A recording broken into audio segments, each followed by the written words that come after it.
Video like जरूर कर लीजिए और ऐसे वीडियो लगातार फ्री में पाने के लिए चैनल को तुरंत सब्सक्राइब कर लीजिए और बेल आइकन को जरूर टैप कर लीजिए ताकि आगे भी सारे वीडियो आपको मिलते रहे। यूट्यूब में फॉलो करते हैं तो प्लीज ये वाला फ्री टेलीग्राम चैनल जरूर ज्वाइन कर लीजिएगा। सारे नोटिफिकेशन सारे अपडेट यहीं पे आते हैं, ध्यान रखिए। नमस्कार दोस्तों, स्वागत है आपका स्टडी फॉर एग्जाम्स में। दोस्तों, यूपीएसआई 2025 के लिए जीएस सीरीज का यह दूसरा वीडियो है। पहला वीडियो आ चुका है और उसके लिए प्लेलिस्ट बना दी गई है। अगर आपने वह वीडियो नहीं देखा है तो वह वीडियो देख लीजिए। तो आज बढ़ते हैं पहले प्रश्न की तरफ। आज के पहला जो प्रश्न है वह है जनगणना से। उत्तर प्रदेश जनगणना 2011 के संदर्भ में सुमेलित करना है।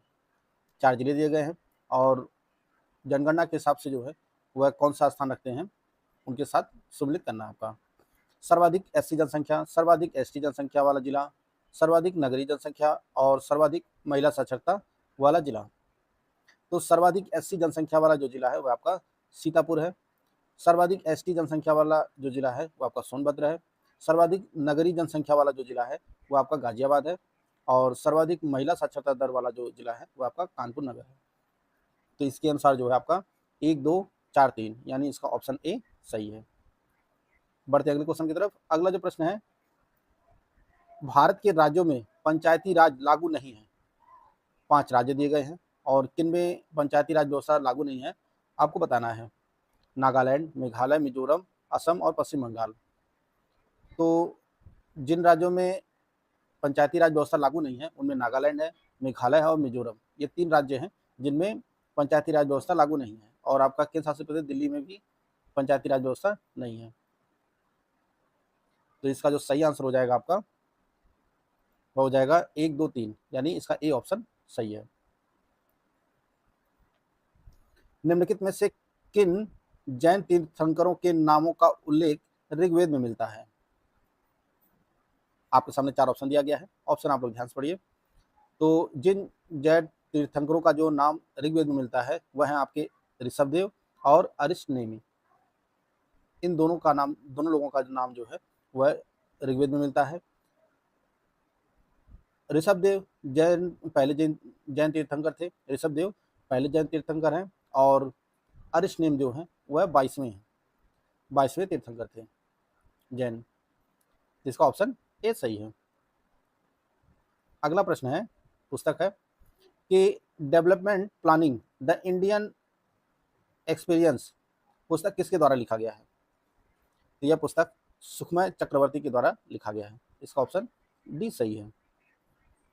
निम्नलिखित में से किसके उत्पादन में ईस्ट का प्रयोग किया जाता है। तो अल्कोहल का उपयोग जो है, अल्कोहल के उत्पादन में ईस्ट का प्रयोग किया जाता है।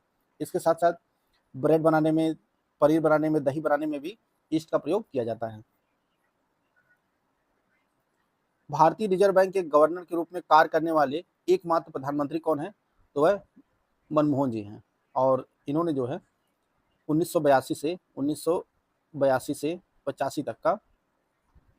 85 तक जो है यह भारतीय रिजर्व बैंक के गवर्नर के रूप में कार्य किए और इन्हें भारतीय अर्थव्यवस्था के उदारीकरण का जो है अग्रदूत भी कहा जाता है, मनमोहन सिंह जी को।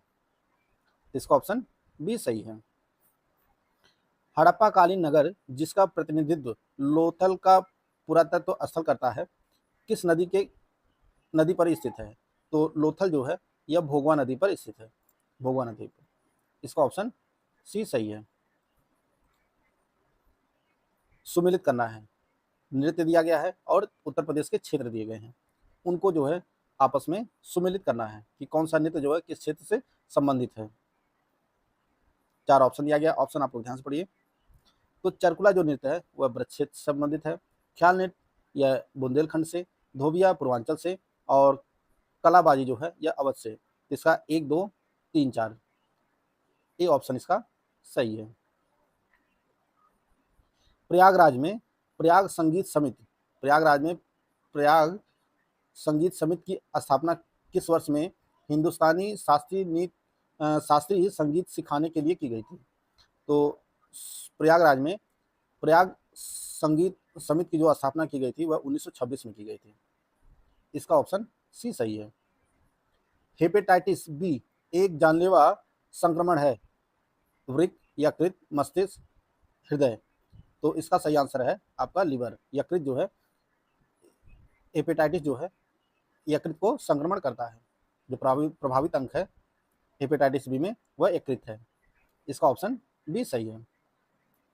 एक भारतीय एथलीट जिसे लोकप्रिय रूप से पॉकेट डायनमो के रूप में जाना जाता है, तो वह भारतीय एथलीट है खाबा खासाबा खासाबा दादा साहेब जाधव। इन्हें जो है पॉकेट डायनमो के नाम से जाना जाता है और ये पहलवान, भारतीय पहलवान थे, महाराष्ट्र राज्य से। और इन्होंने जो है 1952 के ग्रीस में ओलंपिक में जो है कांस्य पदक जीता था भारत के लिए। इसका ऑप्शन बी सही है। निम्नलिखित में से कौन सा युग्म जो है सही सुमेलित है? 4 पुस्तकों के नाम दिए गए हैं इसमें। The Indian struggle Subhash Chandra Bose, दूसरा है economic history of India C R Dutt, rise of the Maratha power Mahadev Govind Ranade, और चौथा है new lamp car old Aurobindo Ghosh. तो इसका जो सही आंसर है वह आपका ऑप्शन डी है। ये इसके चारों युग्म जो है वह सही सुमेलित है। बढ़ते अगले क्वेश्चन की तरफ।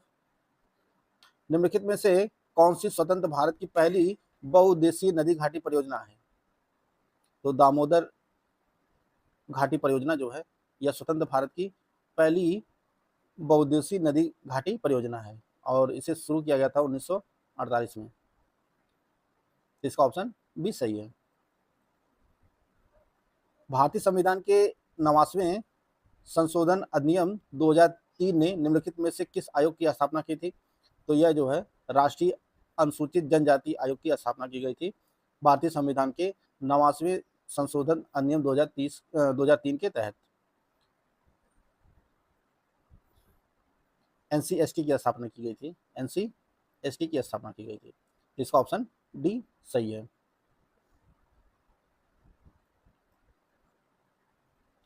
चंदेल वंश के संस्थापक कौन थे? चंदेल वंश के संस्थापक कौन थे? तो नन्नूक जो है यह चंदेल वंश के संस्थापक थे।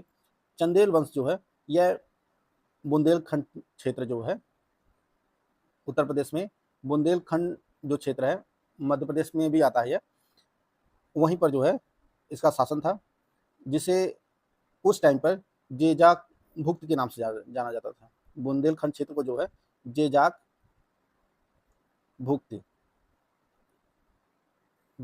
के नाम से जाना जाता था। और चंदेल वंश के शासकों ने जो है 9वीं शताब्दी से 13वीं शताब्दी तक जो है शासन किया था। 9वीं से 13वीं शताब्दी तक जो है शासन किया था चंदेल वंश के शासकों ने। इसका ऑप्शन डी सही था। नन्नूक जो है चंदेल वंश के संस्थापक थे।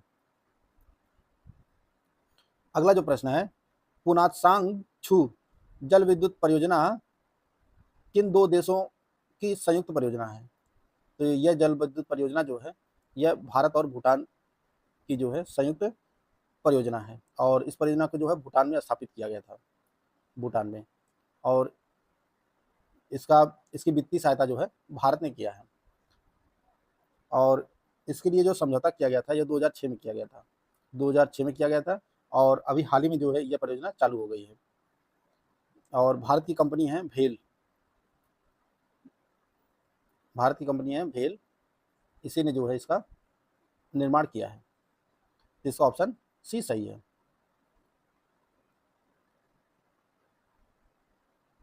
ताप्ती नदी का उद्गम किस पर्वत श्रृंखला से होता है?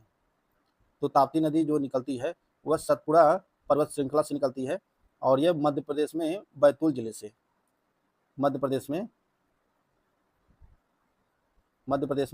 से जो है यह नदी निकलती है। इसका ऑप्शन ए सही है। वह जोड़ जहां गर्दन सिर से मिलती है उस जोड़ को क्या कहते हैं? सैडल जोड़, हिंज जोड़, पिवोटल जोड़ या बॉल एवं सॉकेट जोड़। तो वह जोड़ जहां गर्दन सिर से मिलती है उसे पिवोटल जोड़ कहते हैं। इसका ऑप्शन सी सही है। निम्न में से सही युग्म है। 4 नहरें दी गई हैं और वे नहरें जो हैं किन नदियों से बनी हैं, उनका कौन सा युग्म जो है सही सुमेलित है आपको बताना है। सरहिंद नहर सतलज, गुड़गांव नहर यमुना, इंदिरा गांधी नहर सतलुज ब्यास, और ऊपरी बारी दोआब नहर रावी नदी। तो इसका जो है सभी सही है, डी ऑप्शन इसका सही है।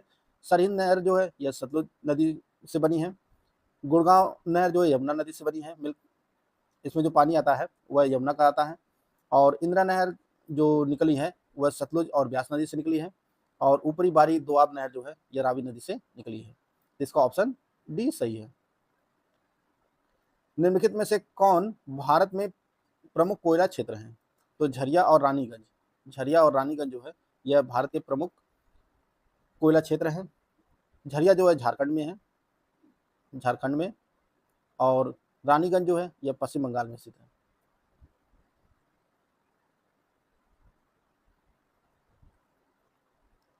निम्न में से कौन सी हर्षवर्धन द्वारा लिखा नहीं गया है? कौन सी पुस्तक जो है हर्षवर्धन द्वारा नहीं लिखी गई है? तो इसमें जो पुस्तकें दी गई हैं रत्नावली, कादम्बरी, प्रियदर्शिका और नागानंद। तो इसमें जो कादम्बरी रचना है यह बाणभट्ट की रचना है। बाकी तीनों रचनाएं जो है वह हर्षवर्धन की हैं। अगर आप यूपीएसआई 2025 की कंप्लीट तैयारी करना चाहते हैं तो आप हमारे पेड बैच से जुड़ सकते हैं। पेड बैच में आपको पूरे 400 नंबर के रिटन एग्जाम की पूरी तैयारी कराई जाएगी। जो पूरा सिलेक्शन मटेरियल है वो मात्र आपको सिर्फ और सिर्फ 99 रुपये में मिलेगा। इसमें आपको रिकॉर्डेड क्लासेस दी जाएंगी, पूरा स्टडी मटेरियल दिया जाएगा, नोट्स दिए जाएंगे, सब कुछ दिया जाएगा मात्र 99 रुपये में। टेस्ट सीरीज का जो बैच है वो मात्र 49 रुपये में है। करना क्या है, आपको ज्ञान सर एजुकेशन ऐप को इंस्टॉल करना है और उसमें कूपन कोड यूज करना है, ज्ञान सर डिस्काउंट। यह कूपन कोड यूज करेंगे तो आपको 90% तक का डिस्काउंट मिल जाएगा और यह कोर्स मात्र आपको 99 रुपये में मिल जाएगा। और टेस्ट सीरीज वाला बैच जो है वो मात्र 49 रुपये मिल जाएगा। पेड बैच से जुड़कर जो है आप अपनी तैयारी को बेहतर कर सकते हैं। संतलत काल के दौरान ग्राम प्रशासन के लिए अधिकारियों के संदर्भ में सही सुमेलित है। प्रशासन के लिए मुकद्दम, और राजस्व संग्रह के लिए पटवारी, पंचों की सहायता से विवादों के समाधान के लिए चौधरी। तो इसमें जो सही सुमेलित है वो आपका तीनों है। प्रशासन के लिए मुकद्दम होते थे, राजस्व संग्रह के लिए पटवारी होते थे, और पंचों की सहायता से विवादों के समाधान के लिए जो है चौधरी होते थे। इसका ऑप्शन डी सही है। निम्नलिखित में से किस अधिनियम ने भारत में ब्रिटिश सरकार और ईस्ट इंडिया कंपनी द्वारा नियंत्रण की दोहरी प्रणाली स्थापित की? तो यह ईस्ट इंडिया एक्ट के तहत जो है यह दोहरी प्रणाली स्थापित की गई थी। इसका ऑप्शन ए सही है। हर साल अंगदान दिवस किस दिन मनाया जाता है? तो हर साल जो है अंगदान दिवस 13 अगस्त को मनाया जाता है। इसका ऑप्शन सी सही है। तो दोस्तों यह कुछ महत्वपूर्ण प्रश्न होते थे जिनको हम लोग इस वीडियो में कवर कर चुके हैं। वीडियो अगर आपको अच्छा लगे तो लाइक कर सकते हैं, चैनल को सब्सक्राइब कर लीजिए। मिलते हैं नेक्स्ट वीडियो में, तब तक के लिए जय हिंद, जय भारत।